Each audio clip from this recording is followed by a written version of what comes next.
Hello, my name is Katerina Meyvial. I'm Paris-based wedding planner and I plan destination wedding weekends and elopements in Paris for couples from all over the world. I'm extremely excited today because we are located in a stunning, world-famous Chateau de Chantilly. Chateau de Chantilly is a museum which has a very rich collection of ancient paintings. It's actually the second largest collection in France after the one exposed in the Louvre. So next time you're in Paris, make sure you definitely visit the place. As you have probably noticed, I only take you to locations that can be rented for your wedding. And this is not an exception when it comes to the Chateau de Chantilly. The reason I love it so much is because it offers very different ambiances for very different wedding styles. So if you're a couple looking for a poetic and romantic ambience, you will definitely love the Maison de Sylvie. Maison de Sylvie is a private pavilion located slightly remote from the chateau, and it has a very beautiful ballroom with an elegant and sophisticated decor and pretty garden in a traditional French style. On the other hand, the galleries of the Chateau de Chantilly will be a perfect selection for those couples who are looking for a regal experience. Ancient paintings will be a perfect backdrop if you're looking for a unique, one-of-a-kind princess experience. I'm happy to introduce you to Synie, the owner and creative director of Synies Cake, one of the most popular wedding cake designers here in Paris. Feel free to check Synie's Instagram account to discover her cakes that are as beautiful as they are delicious. Hi Synie, thank you for coming. Well, I'm so happy to be here, and I always love talking about cake. That's great, because that's what we're gonna be doing today. So tell me a little bit more about the creative process. Imagine you have a client who comes to you and says, okay, I've got so many people at my wedding and I have these Pinterest pictures that I like. What do you do with this information? How do you interpret client's vision into a cake? Well, the thing that's interesting is that it's great when somebody comes and already has a Pinterest board, because people don't always have one. And already that's going to give me an idea of the style that the clients are looking for. And then I'm going to make them do some homework. I'm going to ask them questions, and I'm going to ask people to think about what they really want the cake to represent and what details are important to them. This is often the dress, or it's going to be, sometimes it's shoes, or it could even be a piece of jewelry. And then we're going to use those details to work on a cake design that's unique for the customer. And we're going to really try and make the cake their cake. It is the couple's cake, it isn't somebody else's cake. And it's also a piece of art and a piece of decoration for their reception. Okay, so what about the details that people do not always think about?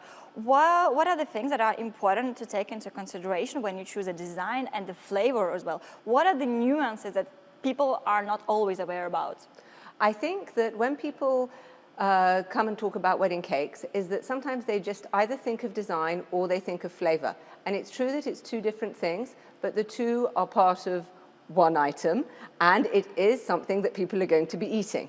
So the flavor question is the first one that we tend to talk about, and we have a flavor list, and then we also talk about what flavors the couple like and dislikes, and also if there's going to be another dessert. Because we don't want to have such big slices of cake that there's going to be cake left over, but we do need to have a slice of cake for everyone. So we take that into account when we're thinking about the flavor and the size of the slices. Okay. And we also think about the size of the cake that you want, and it's good to look at photos of couples cutting cakes, because when you look at a cake on its own, it's difficult to see what size it is. And so if you're looking at a couple actually cutting a cake, or a person standing next to, exactly, you have the proportions, you've got the person standing next to the cake, and also you can project. Because I think if you're just looking at wedding cakes as a couple, you're not thinking about that special moment when you're actually going to be cutting the cake. And it really helps to see photos of people cutting it, and also the different sorts of tables. People don't tend to think about that. But one of the things that's important is, how high is that table going to be? Where is the cake cutting going to take place? Is it something that's going to be happening when people have left the dining table? Are people going to be standing up? Will there have been speeches? Is there going to be a first dance? And so it's to sort of think about the movement of your guests and where you would like to be when you're going to be doing that ceremonial cake cutting, and also how high you want the table to be. I've had basketball players who really look better next to slightly higher tables with bigger cakes, and I've also had some couples that are not as tall as basketball players, so it's better to have a table that's, let's say, a more normal height. Size. Yes, a normal size, because it looks better. And I think one tends to not think about that, but that also, it's a detail, but it plays a role for the presentation of the cake and the decor. And the other thing is that people think about design, but it is also part of the decoration. Mm-hmm. And that's why the Pinterest board and the mood board that people are going to provide helps us really get into the spirit of what we're going to be looking for the wedding cake, so that it complements the florals, so that it complements the dress, so that it complements the way we're going to arrange the tables. It is all part of a whole. It's just not a pretty cake that you place somewhere to be the part of the decor. It's actually the part of the decor. It's essential to have it in the same style, to respect all these details, so that the whole parts become one. Exactly. So I often plan an intimate weddings with like 20 or 30 guests, and often couples are quite surprised to get the quote for a wedding cake, and they're like, oh my goodness, why does it cost so much money? It's just like a small cake. So you have in part responded to this question, because there are so many details to be taken into consideration. It's not only about the ingredients of the cake, it's all about the work which is all around the cake to produce, to design this beautiful cake which tells the story, which is not just a random pretty cake that you put there in the middle of the reception room. So tell us a little bit about the process. How much time does it take you to create a wedding cake? It can take hours, it can take days, it can take weeks, and sometimes I'll be working on something for months. The idea, I think that when somebody first comes to talk to me about a wedding cake, we have a first, let's say, initial process where we talk about what the flavors are going to be, and also what the couple are generally looking for, what sort of style of cake. After we go through that, then we're going to start really getting into the details of what the design is going to be. And we're going to go through the design process. This all takes time. That is one of the things that is incorporated into the price. Design takes you much longer than actually the baking process. Yes, of course. Okay. Design takes longer than the baking process, and it's also my experience making doing design and being a cake designer that has to be taken into account, because that's one of the things that is included in the price. And ingredients, everything that we put into our cakes, because taste is really important. Of course. There is nothing more disappointing than a cake that looks really good and that doesn't taste good.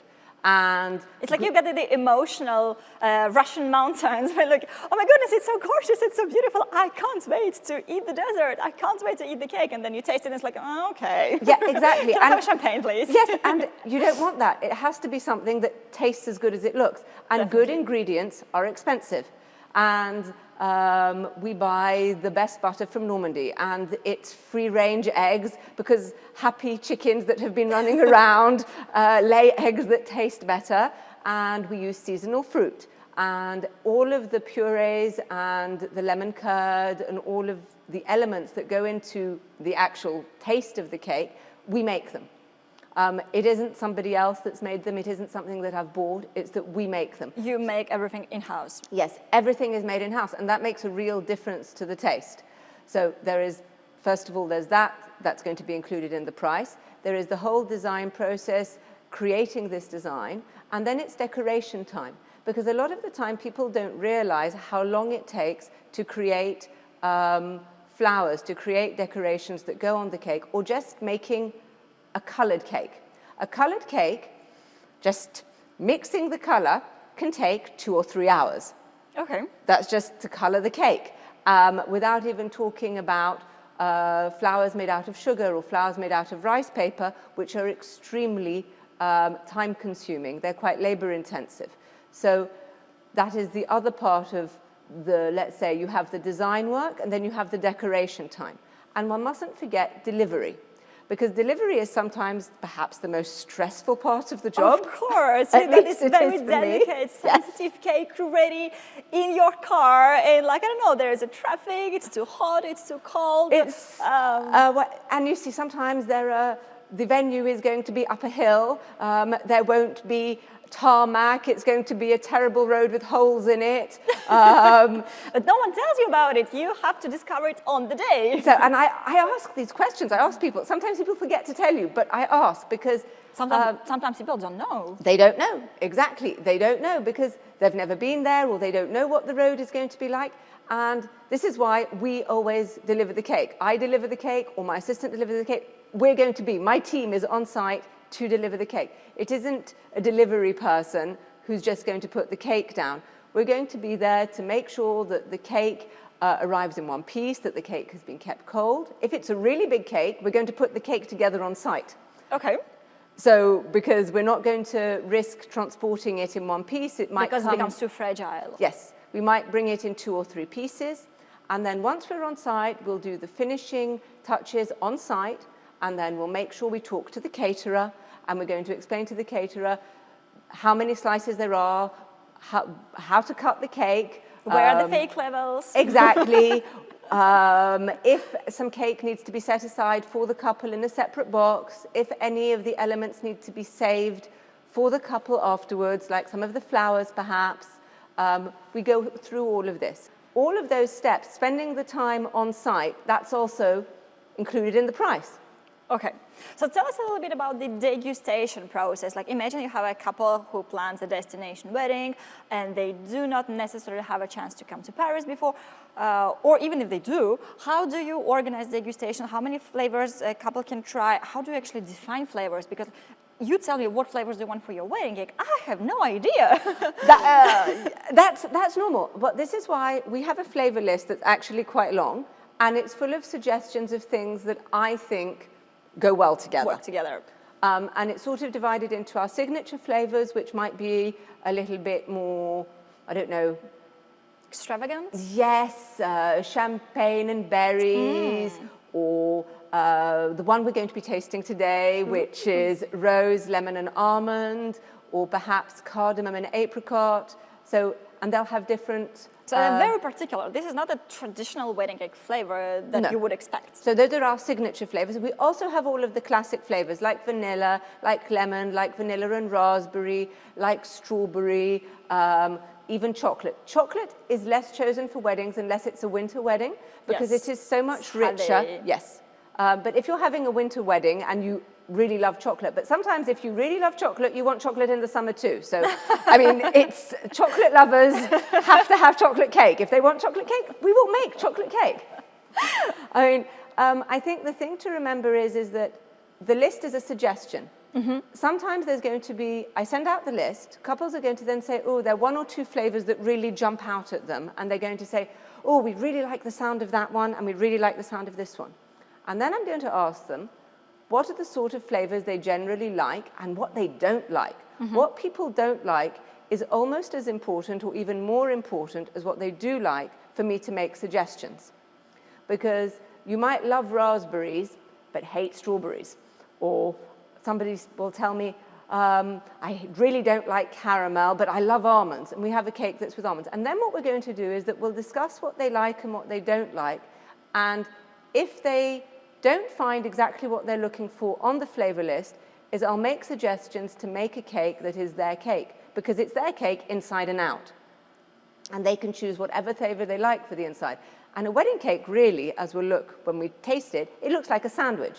It's got 5 layers, and you're building your own cake sandwich. So, oh, we want more fruit. We'll put extra fruit. Oh, I want something crunchy. I want a little bit of chocolate. I want some texture. Actually, I really like the taste of this one, but it's too strong, so can we put some vanilla? So in that case, what we'll do is that we'll add a layer of vanilla in, and that is how we work the process. So it's a completely tailor-made product, as you said, inside and outside. Absolutely, absolutely. Completely custom-made, completely individual.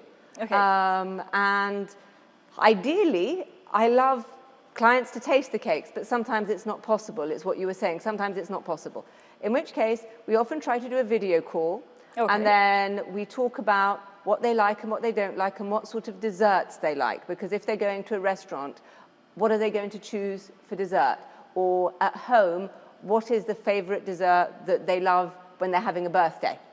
And then we'll work off that, to design a flavor for them. So and it's a surprise on the wedding day, and I guess most of the time, if you did your homework, and obviously you do it, I'm pretty sure that couples love their wedding cakes, even if they don't have a chance to try it, to taste yes, it before. I mean, a lot of the couples that are coming from abroad, they haven't been able to try the cake. Sometimes they can, but... So this is normal, actually. So this is not something you should worry about. Many couples don't visit their venue before they get married. Many couples don't taste their menu, don't taste their wedding cake. But that's also why you're there, because you've tried my cakes and you know what they taste like, and you can talk about what they taste like, because that is also really important. You can look at photos of what it looks like, but you haven't been able to taste it. And that's why it's useful. You've tasted the cakes, you can talk about the way they taste. So that also helps, to build trust? Yes, it's the trust and reassurance. And that's also why we talk about what you're looking for. But I know couples, I've got a couple of brides and grooms who have been calling me recently. They've been married for a number of years, who've been saying, we're still dreaming about our wedding cake. Oh, and this is true. That's such a nice compliment. Oh, it makes me so happy when I hear that, because it's exactly what I want. It's exactly what I want. I want people to remember the wedding cake. So tell us a little bit about the trends that you can observe in the industry. Is there something new going on now? At the moment, I think what we're really into is texture. Texture, whether it is marble texture, like one of the cakes I did today, where you sort of have, it's a rougher, more stone work, sort of, it's a little bit like plaster. Often it's going to be contrasted with something softer. So we're going to have something that looks a little bit almost unfinished, but it actually takes a really long time to do. To create this unfinished, effortless look. Yes, and that might be contrasted with something that's a little bit softer. On the other hand, I also think that you can work texture in a lot with white on white, which seems to be having a moment again, using perhaps elements from a wedding dress. So we'll use lacy elements perhaps from the wedding dress and incorporate those into the cake. I also think that something that, because of COVID, that might be becoming popular for this year is individual wedding cakes. Okay, smaller bites. Smaller pieces and different sorts of pieces. So you can have a cake for each table. You'll have like a statement piece, which is going to be for the couple. Okay. Perhaps some of it is not going to be real. Okay. They'll have, some of it will be. And then we do separate individual cakes for the tables. And I think that we're going more that way. I think individuality, again, is key. But as I said, texture and white on white, and romance is still there. Flowers are still very popular. Well, this is timeless. Yes. Flowers will never go out of style, I imagine. No, flowers will never go out of style. And I would say that white and gold and pink and gold and white and pink, different shades of pink. So when I say pink, I mean blush, I mean nude, I mean pale pink, all different shades of pink. I think they're still really having a moment because it's something that is terribly romantic. And I think that a lot of the time what you're looking for in a wedding cake is something that's romantic. I think what is less popular at the moment, but is still, people are still looking for it, are sort of, let's say, shabby chic bohemian cakes, which I think had a moment a while ago, which aren't quite as popular anymore. I think now we're moving towards more complex design and elegance to naked cakes or simpler cakes. Yes, you can have minimalism, but the minimalism is going to be more along elegant lines. Yes. More complex, more elaborated, even if it's minimalistic, yes. It's still very, very, very elaborated. But what I would really say is that you have to choose what you want. I think that you should only be influenced by the trends up to a certain point. Oh, for sure. I think that when you're choosing a wedding cake, you love a certain style of cake, well, that's the sort of cake you should have. Trends are there to inspire us, but not to control us. Exactly, exactly. And if what you want is something that's simple with some fresh flowers, then that's the cake we're going to make for you, because it is your wedding cake, and you've always got to keep that in mind. And sometimes simple is best, because yes, simple is best. And sometimes something more elaborate is going to be what expresses what you like better and what will fit in with your event better. Okay.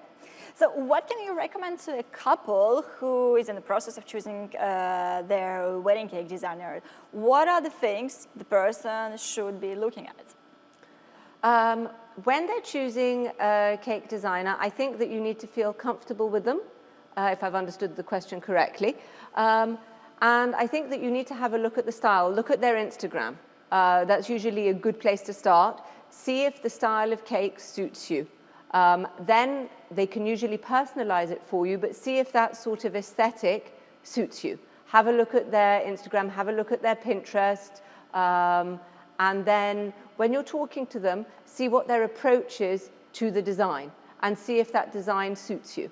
So if they're doing this extra mile to discover you, to discover your envies, your expectations, yes. to create something really, really tailor-made and not just like a random pretty cake. Yes, well, I mean, I think it depends what you're looking for, and it depends how important the cake is for you. Obviously, I think cake is very important.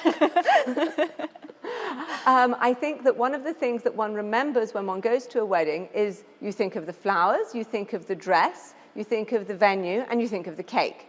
And those are the images that you're going to be taking away with you.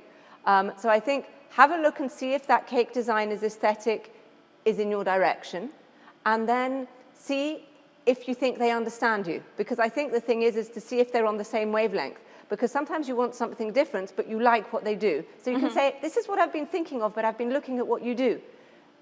Are they going in that direction? Do they get it? Do they understand you? Do you have a good feeling about them? The same way I think that you would when you're talking to anybody else, that you would like to work on your wedding. It's, do you have a good feeling about that person, and do you like the images of what they do? And then you can go from there. I think that's it. And do they inspire you with confidence? Okay. So I think the important thing is also how transparent they are about each process. To explain, this is how we make the cakes. If you're being asked questions about why is this more expensive than that, are they able to answer those questions? Are they able to explain what's going on when they're doing the design work? What's going to happen when they're going to deliver the cake? I think it's really important, even though you're not going to know about these things on the day, because the idea is the cake has to get there by magic. I mean, exactly, that's a miracle. Yes, the cake gets there by magic. But I think when you're in the process coming up to that, the idea is to really know what's going on, because I think that helps you understand everything better. So I think one of the things I would say is to look for is the transparency and the explanations that your cake designer is going to be giving you. But I mean, first look, I would say, have a look at the work that they've done. Okay. Well, thank you very much for sharing all these insights. It was really interesting to listen to. Even I've discovered like plenty of new exciting things. So I guess we will now pass on to a magical moment, to the cake tasting. There we are. Yay! Yay! So Synie, what are we tasting? So this is one of our signature flavors, rose, lemon, with almond vanilla filling. Okay, good. I can't wait. I feel so lucky today. Not only we are shooting in a Chateau de Chantilly, but I'm also treated with the signature cakes. It's one of my personal favorites. It's absolutely delicious. So this is rose. It's like very, very tender, very delicate, very sweet, but you feel very nice to roll. I feel like in the Top Chef, like a TV show, like you have to comment the food you're eating. But it's delicious. I'm so pleased you're enjoying it. Absolutely. Music to my ears. I'm ready to do these kind of interviews every day if you bring me cake every day. But you see, there is testing to to because I do try out new recipes, and I always need people to test the new recipes. You can always count on me. You've been watching French Wedding Series, and I hope you find this episode useful and interesting. If that was the case, don't hesitate to discover other episodes when we are talking about French wedding dinners, cinematography, and wedding entertainment. We've been shooting in a stunning Chateau de Chantilly today, so if you wanted to find out more about getting married in this amazing place, don't hesitate to explore the links in the comments to this video. We hope you've enjoyed watching it, and we are looking forward to welcome you in France.